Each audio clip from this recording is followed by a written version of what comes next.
नमस्कार, स्वागत है आपका। आप देख रहे हैं इंडिया बोल रहा है। मैं हूं आपके साथ विवेक शांडिल्य। पाकिस्तान पानी की एक एक बूंद के लिए तरस रहा है, गिड़गिड़ा रहा है, गीदड़ भभकी दे रहा है। रावलपिंडी में बैठे मुल्ला मुनीर जंग लड़ने की सनक दिखा रहे हैं। बीते दिनों अफगानिस्तान पर हवाई हमला करके पाकिस्तानी सेना अपना पीठ थपथपा रही थी, लेकिन मुसीबत के दौर में फंसी पाकिस्तानी आर्मी न्यूटन का थर्ड लॉ भूल गई। Every action there is an equal and opposite reaction. और अब अफगानिस्तान ने ऐसा पलटवार किया जिसे सीधा मुनीर साहब बंकर में घुस गए। तालिबान ने सीधे उन ठिकानों को नस्तनाबूद करना शुरू कर दिया जहां से पाकिस्तानी चौकियां ऑपरेट होती थी। खासकर आईएसआईएस और उग्रवादी ठिकानों पर हुए इस हमले ने पाकिस्तानी सेना और मुनीर साहब के होश उड़ा दिए। सीधा हमला पाकिस्तान की उन चालों पर है जो सीमा पर अशांति फैलाने के लिए चलता है। इस ताबड़तोड़ कार्रवाई के बाद इस्लामाबाद से लेकर रावलपिंडी तक खलबली मची हुई। कहते हैं अफगानिस्तान का सीधा बदला है। साफ है, मुनीर की एक गलती ने पाकिस्तान को एक और नई और बड़ी मुसीबत में डाल दिया है। एक तरफ से बदला और दूसरी तरफ से हुक्का पानी भी बंद। तो क्या करेगा पाकिस्तान? आज इसी मुद्दे पर बड़ी चर्चा। Pakistani army chief field marshal Asim Munir ने उस तालिबान से दुश्मनी मोल ली है जिस तालिबान ने अमेरिका को नहीं बख्शा, जिस तालिबान ने रशिया को नहीं बख्शा, ब्रिटेन को नहीं बख्शा, जहां बड़ी बड़ी फौज आकर हथियार डालकर गई।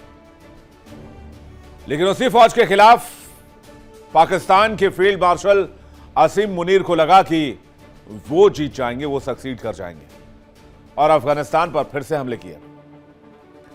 अब अफगानिस्तान ने ऐसा पलटवार किया है जिसने सीधे पाकिस्तान की कमर पर चोट की है।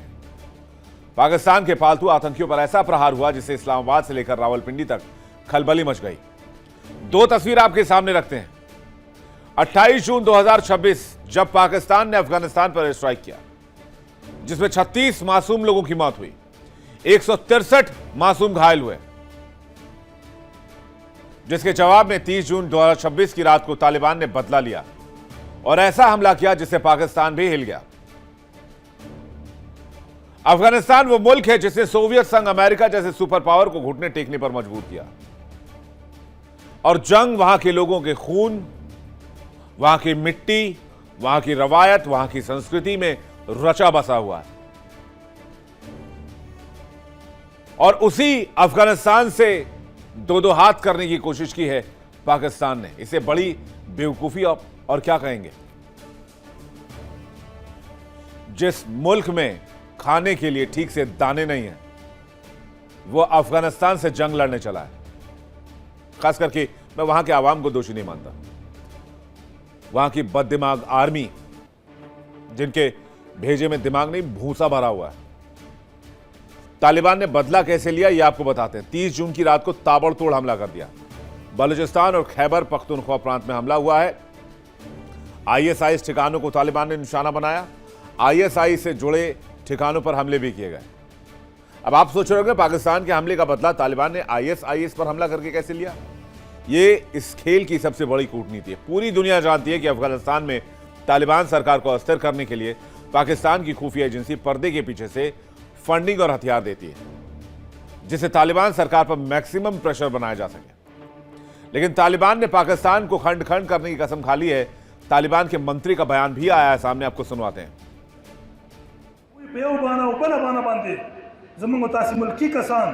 मजलूमाना शहीदाने खूब बांधे विदे कसान दाहिस कला दे दुई कामयाबी न पति निसी कामयाबी दे मंग दि बमुनो सर आदत थियो बमुनो मन देर गुण जितली दी मंग देर शहीदान वर कड़ी दी हमंग हग चाहता सिगोसर देर इम्कानात व ताकत वर सर अगर तने तस्लीम सवी नो तब चोकी था तो बया चोक तस्लीमीगी वली ब तस्लीमीगी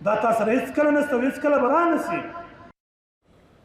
तो शेर अहमद हक्कानी कह रहे हैं कि पाकिस्तान की करतूत ऐसी है कि पाकिस्तान एक बार फिर टूटेगा। बातचीत करने के लिए एक बड़ा पैनल हमारे साथ जुड़ रहा है। ब्रिगेडियर शारदेंदु हमारे साथ जुड़ रहे हैं, रक्षा विशेषज्ञ, बहुत स्वागत है आपका। कर्नल एस के मलिक हमारे साथ जुड़ रहे हैं, रक्षा विशेषज्ञ, बहुत स्वागत है आपका। अब्बास रिजवी हमारे साथ जुड़ रहे हैं, अफगान मामलों की जानकार, बहुत स्वागत है आपका। हैदर हयात खान हमारे साथ जुड़ रहे हैं, सीनियर जर्नलिस्ट पाकिस्तान से, बहुत स्वागत है आपका। हैदर हयात, पहला सवाल आपसे है, आखिर अफगानिस्तान के एक मंत्री को यह क्यों कहना पड़ रहा है कि पाकिस्तान एक बार फिर टूटने की कगार पर है, उसके टुकड़े हो जाएंगे?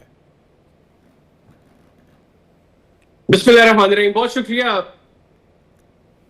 मसला ये है कि इस वक्त अफगानिस्तान की जो हुकूमत है ना, वो भारत की जबान बोल रही है। जो ख्वाब भारत गुज़िश्ता कुछ सालों से देख रहा है और वो शर्मिंदा ताबीर नहीं हो पा रहा, वही जबान, वही हरकतें इस वक्त अफगान हुकूमत की हैं और वही अप्रोच इस वक्त पाकिस्तान में अफगान हुकूमत को लेकर है जो अप्रोच भारत को लेकर थी। आपने अपने इंट्रो के अंदर बड़ा जहर उगला, मैं कम से कम आपसे इस जबान की तवक्को नहीं कर रहा था विवेक भाई, लेकिन बहरहाल आपने भी जो जहर आपके अंदर भी भरा हुआ है पाकिस्तान के खिलाफ और जो खौफ है बुनियादी तौर पर पाकिस्तान की अफवाज का, वो आपकी गुफ्तगू से बिल्कुल जाहिर है।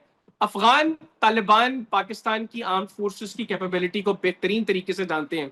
मसला ये हुआ है, आमतौर पर हमने वो सुना, वो लड़ाई हुई एक मोहल्ले में और वहां पर लड़के ने कहा तुम रुको जरा, अभी मैं अपने बड़े भाई को बुलाकर लाता हूं। अफगानिस्तान के मामले में भारत पाकिस्तान से पहले पिटा और लेकर आ गया अब छोटे भाई को। तो गरज कोई बुनियादी तौर पर भारत को है अफगानिस्तान से कि पहले खुद पिटे हैं और अब अफगानिस्तान को लाकर पाकिस्तान के सामने खड़ा कर दिया और उनकी ठुकाई करवा रहे हैं। तो जो जबान वहां पर बोली जा रही है, जो हरकतें वहां पर हो रही हैं, हम सब कुछ सुन रहे हैं, हम सब कुछ देख रहे हैं और इंशाल्लाह जो जवाब हमने पहले भी दिए, आगे इससे ज्यादा एग्रेसिव देंगे। 4 शुरलियां इन्होंने कल छोड़ी थी इजरायली, चारों हम लोगों ने जैम की, आज फिर एक छोड़ी है, वो भी हम लोगों ने उतार ली है। तो इंशाल्लाह अब 1-2 रोज आप रुक जाए, उसके बाद आप यहां पर बैठकर प्रोग्राम कर रहे होंगे कि कितने दहशतगर्द मजीद पाकिस्तानी स्ट्राइक्स में अफगानिस्तान के अंदर जहन्नुम वासिल हुए। 35 पहले किए हैं, अब मजीद भी आने वाले 1-2 रोज में इंशाल्लाह होंगे। मासूमों को मारकर, महिलाओं को, बच्चियों को निशाना बनाकर क्या हासिल होगा? आपने कहा कि भाई आपने बहुत जहर उगला। मैंने कहा मैं पाकिस्तानी आवाम को दोषी नहीं मानता, पाकिस्तानी आवाम भी खुद भुक्तभोगी है आपकी इस रिजीम के लिए, उनको भी तकलीफ में देखकर हमें परेशानी होती है। आपका ये जो आर्मी रिजीम है ना, इसने पूरा बेड़ा गर्क किया हुआ है। आप माने या ना माने, बेशक आप पाकिस्तान की तरफ से हैं तो आप, हाँ नहीं, आप बेशक पाकिस्तान की तरफ से हैं तो आप अपनी पाकिस्तान की आर्मी को कवर देंगे, मैं इस बात से बिल्कुल इत्तेफाक रखता हूं। मैं तो हकाइक बता रहा हूं मेरी जान। नहीं, मैं इस बात से इत्तेफाक रखता हूं। आप क्या जी नहीं, आप बिल्कुल आप कवर करेंगे क्योंकि देखिए ये मजबूरी भी आपकी, मैं समझ सकता हूं, लेकिन सवाल इस बात को लेकर है कि इसी आर्मी की वजह से आज पीओके अशांत है। आज अफगानिस्तान से आपके रिलेशंस बुरे दौर से गुजर रहे हैं, भारत के साथ रिलेशंस ऑलमोस्ट खत्म हो चुके हैं, इंडस वाटर ट्रीटी होल्ड पे चल रही है जिसके लिए आपके यहां से बयान आ रहा है हम हाथ काट देंगे और पैर काट देंगे और पता नहीं किस तरह का हम हवा में हाथ पकड़ लेते हैं। मैं इसमें आपका दोष नहीं मानता, मैं आपकी आर्मी की पॉलिसीज को दोषी मानता हूं। लेकिन क्या अफगानिस्तान से पंगा महंगा पड़ेगा? शारदेंदु सर, आपका क्या कहना है? देखिए, मेरा मानना है कि अफगानिस्तान और पाकिस्तान किस कूटनीति से आपस में एक दूसरे के मित्र बने हुए थे, एक इनका अनस्टिंटेड फ्रेंडशिप थी। जब वहां पे तालिबान सरकार आई तो कैसे आईएसआई के चीफ वहां गए और उन्होंने वहां पे जश्न मनाया, इतनी गाढ़ी दोस्ती और कितने समय ये लास्ट की।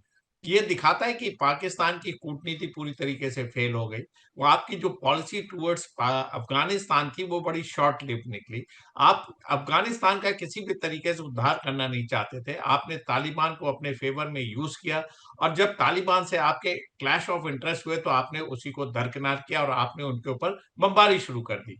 ये वही तालिबान है जिसको आपने शेल्टर दिया था, तमाम अफगानिस्तान को अपने यहाँ अपने तमाम तरीके की मदद दी, सुविधाएं दी और जब उनके यहाँ एक सरकार आई और आपके हर एक चीज के लिए पाकिस्तानी, चाहे किसी भी तरीके का इंटरनेट टर्मोइल हुआ हो, लोगों का जो प्रोटेस्ट हुआ है, तमाम तरीके के आपके यहाँ जो विघटनकारी ताकतें आपके यहाँ डिस्टर्बेंसेस फैला रही हैं, वो उनका मसला हो। आपने हर एक के लिए अफगानिस्तान को जिम्मेदार बनाया। आपने अपनी आवाम को तो कोई सिक्योरिटी दी नहीं। आपने उनकी जो डिमांड थी, उनके जो राइट्स थे वो दिए नहीं, और सारी चीजों का जिम्मेदार आपने अफगानिस्तान को बना दिया। ये पूरी पूरी आपकी कूटनीतिक फेल्योर माना जाता है। और एक दोस्त कैसे दुश्मन में कन्वर्ट कर दिया, ये इसकी जीती जागती मिसाल है। और अब आप बोलते हैं, जब आप दोनों में लड़ाइयां चल रही हैं, जब आपके ऊपर तालिबान के हमले हैं और आप वहां पे काबुल, कंधार, पट्टिका और तमाम ऐसे इलाकों में, खोस्त, कुनार, हर जगह आपने वहां पे बमबारी की, और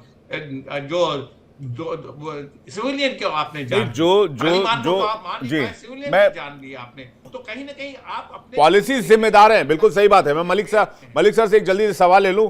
मलिक सर, जो देश स्ट्रेटेजिक डेप्थ था, आखिर वो दोनों एक दूसरे के खून के प्यासे क्यों हो गए? मतलब जिसको छोटे भाई की तरह देखना शुरू कर रहा था पाकिस्तान आफ्टर अमेरिकी फोर्सेस के जाने के बाद, वहां से आखिर बातचीत कैसे बिगड़ गई? क्या अफगानिस्तान को अपने लिए इस्तेमाल करना चाहता था पाकिस्तान, या फिर अपने टेरर कैंप्स के लिए, टेरर एक्टिविटी के लिए? आखिर हुआ क्या? जी विवेक जी, मेरे ख्याल से मेरी बातों का शुरुआत आपने ही कर दी। पाकिस्तान अफगानिस्तान के अंदर 2000 के आसपास जब वहां पर पहली इनिंग चली थी तालिबान की, तो वहां पर इनकी ट्रेनिंग कैंप थी, जहां से टेररिस्ट को ट्रेनिंग करके आगे स्टेज फॉरवर्ड किया जाता था, लॉन्च पैड से उनको स्थापित किया जाता था। और वहां पर ये बचने के लिए कि एक तो इंटरनेशनल मीडिया की नजरों से दूर रहे, और दूसरा भारत की नजरों से भी दूर रहे, कि भारत को ये मौका ना मिले कि हमारे टेररिस्ट कैंप में कितने हैं। हालांकि ये छुपा नहीं पाए, लेकिन वो भी एक इशू था कि अफगानिस्तान के अंदर जो तालिबान शासन के अंदर इनके ट्रेनिंग कैंप हुआ करते थे। यही बात आज इनको चुभ रही है। अब ये कहते हैं कि नहीं जी, वहां पर जो टीटीपी के लोग हैं उनको ट्रेनिंग दी जाती है और वो पाकिस्तान में आके वो बवाल काटते हैं। लेकिन अफगानिस्तान का मानना है, जो तालिबान सरकार है वहां पर, उसका मानना है कि जो खासकर उन्होंने जो अटैक किए हैं, कल ड्रोन अटैक किए हैं, उनका क्लेम यही है कि हमने वहीं पर अटैक किए हैं कि जहां पर आईएसआईएस के लोग हमारे खिलाफ ट्रेनिंग चलाते हैं, और वो मदरसों में छुपते हैं, वहां पर स्कूलों में छुपते हैं वहां पर। और स्कूलों में हालांकि बच्चों का काम नहीं है, लेकिन वहां पर उनकी ट्रेनिंग चलती है और उनके सारे के सारे एमुनिशन वहां रखे जाते हैं। तो कहने का मतलब यह है कि ये सारा का सारा जो प्रपंच रचा गया है, पाकिस्तान अपने जाल में खुद फंस जाता है। इसलिए मैं आपको मैं एक चीज याद दिलाऊं, देखिए पाकिस्तान का दोहरा चरित्र हमेशा रहता है, हर कदम पर रहता है। और पाकिस्तान एक ऐसा जादूगर है कि जो अपने आप को जादूगर समझता है, पर दुनिया उसकी ये चला के पल भर में पकड़ लेती है। कारण देखिए, जब वहां से तालिबान वन गया और वहां पे एक इनके हामिद गुल, एक इनके आईएसआई के हेड हुआ करते, लेफ्टिनेंट जनरल हामिद गुल, उन्होंने ये कहा था कि याद रखिए, दुनिया इतिहास के पन्नों में जाएगा कि हमने अमेरिका से पैसा लेकर सोवियत को यहां से भगाया, लेकिन यह भी इतिहास में जाएगा कि हमने अमेरिका का पैसा लेकर अमेरिका को ही भगाया। तो ये वो लोग हैं जो मदारी का खेल खेलते हैं, और मदारी के खेल में इन्हें डांस करना ही पड़ता है। दुनिया इनकी सारी चालें समझती है। आज अफगान इनके निशाने पे क्यों है?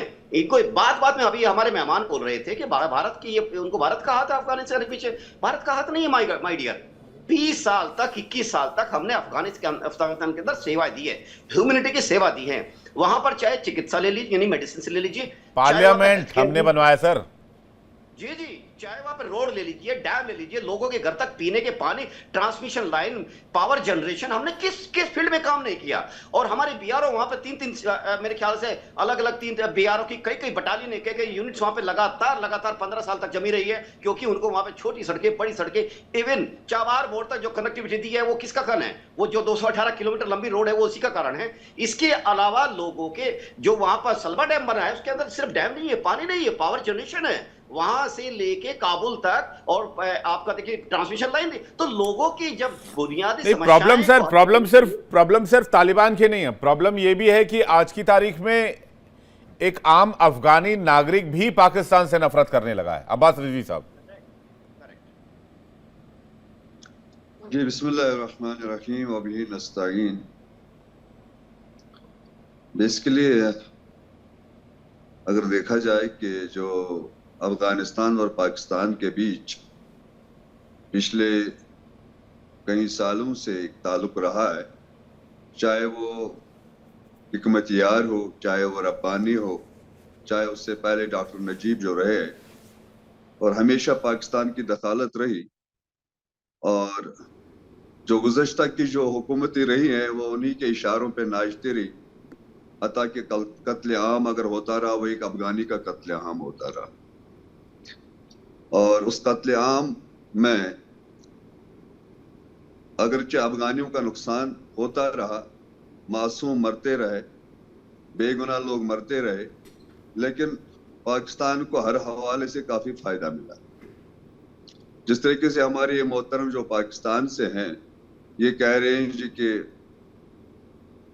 अब इसमें ये इंडिया को भी इन्वॉल्व कर रहे हैं, ये आज की बात नहीं है, ये इससे पहले भी होता रहा कि आप पाकिस्तान की अपनी कमजोरियां, कभी फौज का तसलसल रहा है और कभी ऐसे उनके हुक्मरान रहे हैं कि जो मेरे ख्याल में उनसे 70% वो लोग हैं कि जो इस वक्त दूसरे ममालिक में अपनी जिंदगी गुजार रहे हैं। जी,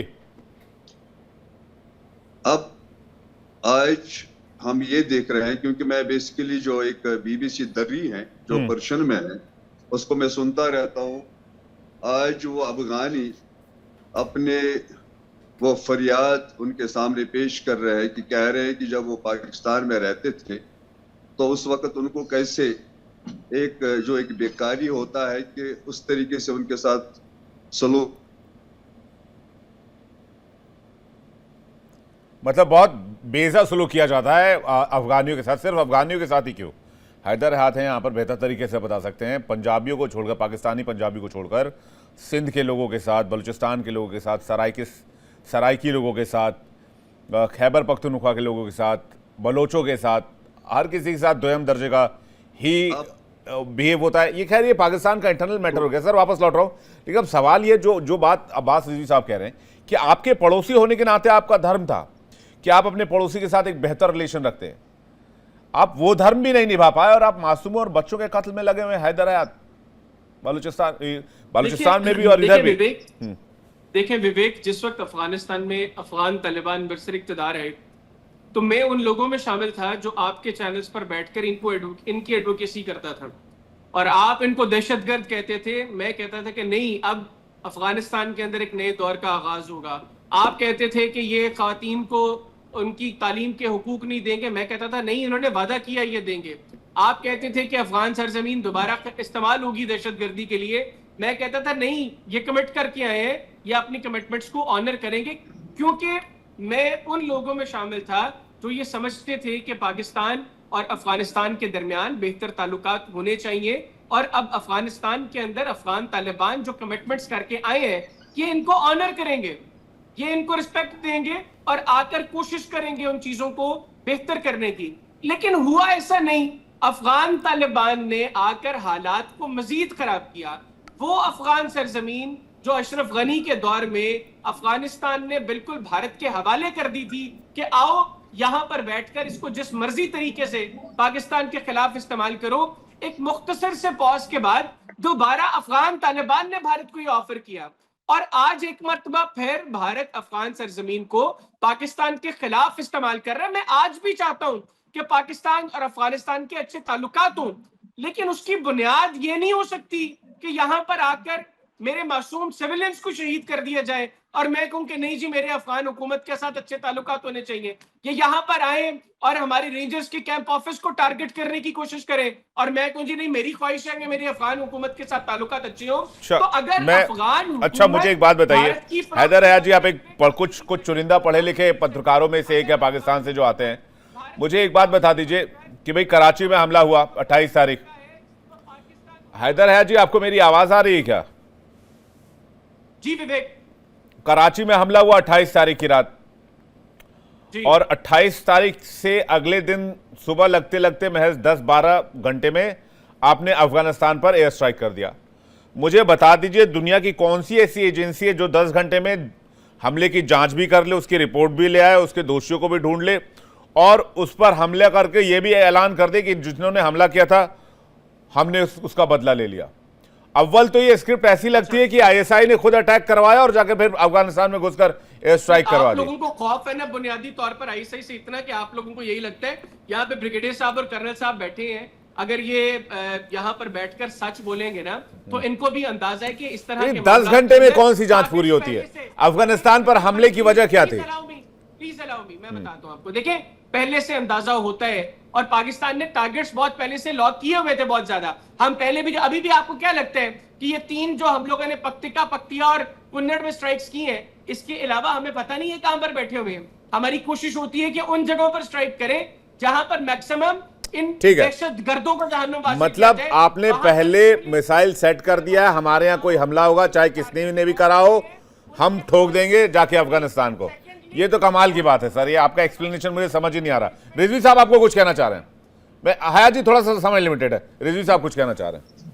जी, बेसिकली बात यह है कि जो ये कह रहे हैं कि हम वहां टारगेट करते हैं कि जहां दहशतगर्द बैठे हुए हैं, मुझे ये बता रहा खुदा रहा कि आपके बारे में जो भी कोई बात वो करे कि जो सच्चाई पे मबनी होती है तो उसको आप दहशतगर्द ठहराते हैं।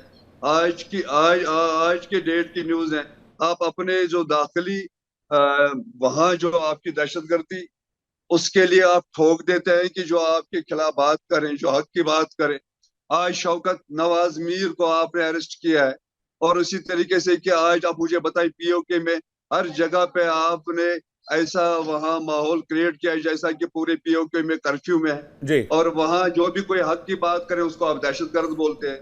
अब बलूचिस्तान में कोई बात बगैर जांच के आप किसी को दहशतगर्द कैसे बोल सकते हो? वो कह रहे हैं हमें पता है कौन आतंकी कहां पर बैठा हुआ है। शारदेंदु जी कुछ कहना चाह रहे हैं? एक सेकंड दीजिएगा हैदर जी, मैं आ रहा हूं आपके पास। शारदेंदु जी, देखिए, मेरा मानना है कि जो पाकिस्तान ने आज की डेट में अपने इंटरनल सिचुएशन को कंट्रोल नहीं कर पा रहा, उनके यहाँ बहुत रिसेंटमेंट बढ़ता चला जा रहा, और टीटीपी के हर एक एक्शन के लिए जिम्मेदार आप अफगानिस्तान को ठहराते हैं, ये ठीक नहीं है। आपको इंटरनली देखने की जरूरत है, आप कहाँ गलत जा रहे हैं ये देखना पड़ेगा, क्योंकि आप जिस तरीके से स्ट्राइक करने से दहशतगर्दी नहीं खत्म हो रही, इससे आम सिविलियन को आप निशाना बना रहे हैं, और साथ में एक वैमनस्यता बढ़ती चली जा रही है अफगानिस्तान। अब वो दिन भूल जाइए कि अफगानिस्तान आपका एलाई या आपका दोस्त बनेगा। आप लाख कोशिश कर ली, क्योंकि आपकी जो पॉलिसी है, आपने जिस तरीके से वहां स्ट्राइक की है, वो गलत दिशा में जा रही है, और हर एक चीज के लिए आप वहां के तालिबान को जिम्मेदार ठहरा देते हैं, और वो बोलते हैं हिंदुस्तान समर्थित है। तो आपकी कहीं ना कहीं पॉलिसी में ही डिफेक्ट है।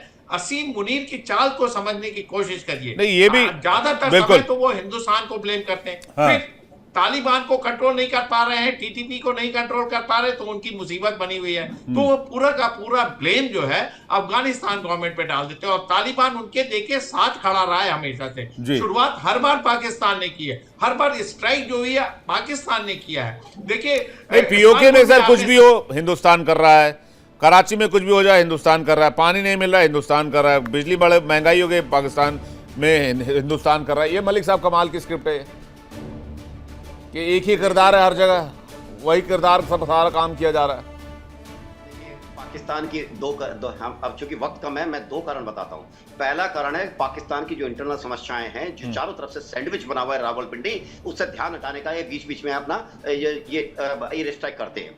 दूसरी बात यह है कि इनको भारत की और अफगानिस्तान की बढ़ती हुई नजदीकी से बहुत ज्यादा प्रॉब्लम है, और वो प्रॉब्लम इसलिए है कि अफगानिस्तान ने, क्योंकि कारण ये है कि एक बेसिक समझिए, जिस गवर्नमेंट को इंटरनेशनली अपनी रिकॉग्निशन लेनी होगी, वो पहले वाली पॉलिसी को कंटिन्यू नहीं कर सकता, और यही होते तालिबान ने अपने आप को शिफ्ट किया, और भारत के साथ जब उन्होंने रीच आउट करना शुरू किया, तब इनको बड़ी तकलीफ हुई। तो क्या पीओके को डाइवर्ट करने के लिए आपने अफगानिस्तान अटैक किया? हैदर है, जल्दी से 10 सेकंड में प्लीज, थैंक यू।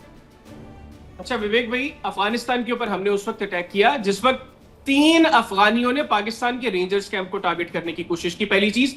दूसरी, यहाँ पे जो मेरे मोहतरम दोस्त अफगानिस्तान से बैठे हुए हैं, अफगानिस्तान की तो approach Indian occupied, illegally Indian occupied Kashmir के ऊपर ये है कि वो कहते हैं कि हम इसके लिए आवाज बुलंद करेंगे। तो इन्होंने आजाद कश्मीर के लिए जो पीओके का लफ्ज इस्तेमाल किया, ये क्लियरली इंडिकेट करता है कि बुनियादी तौर पर आपने इनको यहाँ पर बिठाया। आपका आजाद कश्मीर अब वाकई आजाद होने वाला है, वो आपका आजाद कश्मीर अब वाकई आजाद होने वाला है। मैं इस टॉपिक पर कभी और बात करूंगा। फिलहाल आप मेहमानों का बहुत शुक्रिया हमारे साथ जुड़ने के लिए और अपना कीमती वक्त देने के लिए बहुत बहुत धन्यवाद। इंडिया बोल रहा है मैं फिलहाल इतना ही, वक्त ब्रेक का फौरन लौट रहा है। देखिए इंडिया डेली 24/7 अब आपकी स्मार्ट टीवी पर। इंडिया डेली मौजूद है सभी डिजिटल प्लेटफॉर्म पर लाइव और लगातार। इंडिया डेली 24/7 हर दिन राष्ट्र को समर्पित।